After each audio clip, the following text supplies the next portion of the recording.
everyone, so today we are doing a little bit of a different video. Today I'm showing you how to make these delicious gluten-free Frito bars. So if you have an allergy to gluten or you're sensitive to it, this is the perfect treat for you.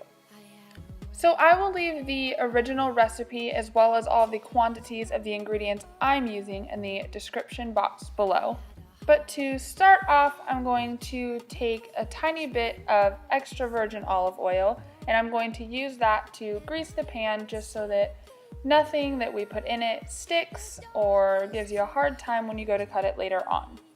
And I'm not keeping the strength I need to push. After that is done, I'm just going to take half a cup of water and I'm going to bring that to a boil because I don't have the white syrup that this recipe calls for, so I'm going to make my own. And I'm going to do that by taking half a cup of warm water and then taking 1 cup of pure coconut sugar and letting it dissolve in that warm water. You show the lights that stop me, turn to stone. You shine it when I'm alone. It says I play within. Once I have those two together, I'm just going to give it a little bit of a stir before setting it off to the side and starting to mash up those Fritos just to get them so they're more crumb-like and less full chips. So it should look something like this. Then after that, I'm just going to sprinkle them into the pan, making sure that it has an even layer all across the bottom. Time I feel safe. You show the lights that stop. Once the sugar is dissolved in the water, I'm just going to take that, pour it into a pan, bring it to a simmer, and then after it starts simmering, I'm going to add 1 cup of crunchy almond butter. You can use peanut butter if you'd like. I just prefer the taste of almond butter over peanut butter. So I'm just going to add a cup of that in and then mix it together until it is combined and smooth. Stop me, turn to stone. You shine it when I'm alone.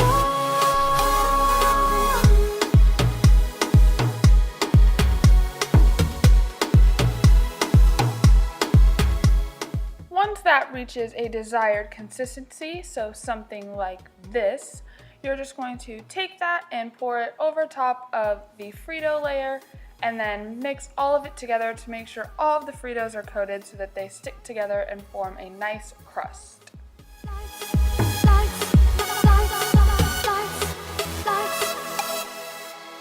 You show the lights that stop me, turn to stone. Next, I'm going to go ahead and grab my Enjoy Life mini chips, and I'm going to take a cup of those, pour them into a bowl, and then place that bowl inside of the toaster oven at, I think I have it at around 350 degrees. And I'm just gonna check that every 30 seconds, stir it up until it gets to a nice liquidy consistency. You shine it when I'm alone. It says I play within my head, touch my own skin. From there, I'm just going to take this and do pretty much the exact same thing that I did with the peanut butter and syrup mixture. I'm just going to place this chocolate all over top of that bottom layer right there. Make sure that it's all nice and coated. You're not going to mix it around this time. You're just going to leave this on top so it acts as like a chocolate crust. And then we are going to pop that into the freezer for about 45 minutes to an hour. It really just depends on your freezer, how cold it is, and how solidified you want the chocolate to be.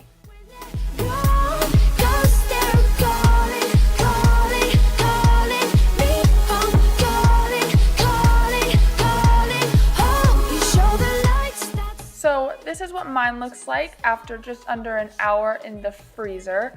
I took a sharp knife and cut all of these into squares and placed them on a plate. I would highly recommend storing these in the fridge, otherwise that chocolate is going to melt and it's going to result in all of these being really soggy and they will not taste as good. And there you have it. That is how to make these peanut butter Frito bars. Thank you guys so much for watching this video. Let me know in the comments below if you try this out and if you liked it. Thank you so much for watching, and I will see you really soon. Bye!